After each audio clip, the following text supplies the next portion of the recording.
Alright, I thought it'd be easier if I just recorded a video explaining how I get my printer set up to print. This is not something you do every single day, but you can just kind of calibrate it to start and then it should work pretty well. So I have Dremel 3D40s and I actually don't use tape like I know some people have done the blue ones with like the sticky side up. There is a build tape on the plate and I just have these ones. They kind of came in a multi-pack. I've had to replace them every so often, but I usually replace it because I end up gouging into it instead of them like wearing out. I do put a little bit of just a typical glue stick. I found I can actually put glue stick on it in the morning and then print a couple prints on it and not have to reapply in between each one because it does get sticky again as that like first layer is heated up and goes in there. But in order to get these set up and working the best way that I can and so that bottom layer isn't smushed, you actually are gonna do what's called an assisted calibration.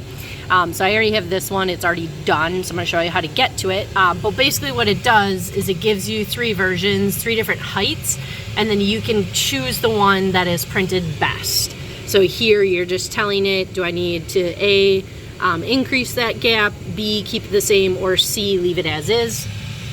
This printer's pretty well formed. So B is as it is right now, which has a pretty good smush there. C here, it's nice and flat. It might actually be better to change it over to C. I find every so often you kind of have to finagle these to make them work. So to get to that, we're just gonna go into our tools and then we're gonna go into settings and then this Z axis offset.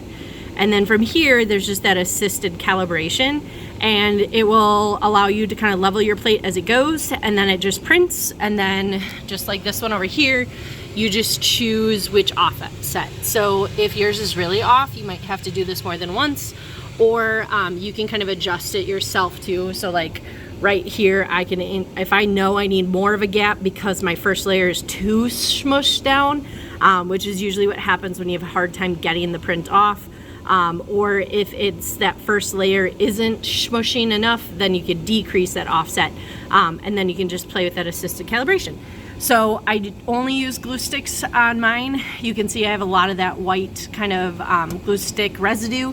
Every month or every couple of weeks, I will just take it to the sink. I will lightly get it wet. You can use a spray bottle and just scrape a lot of that off. Sometimes I'll put a scraper inside of a paper towel just to get that off.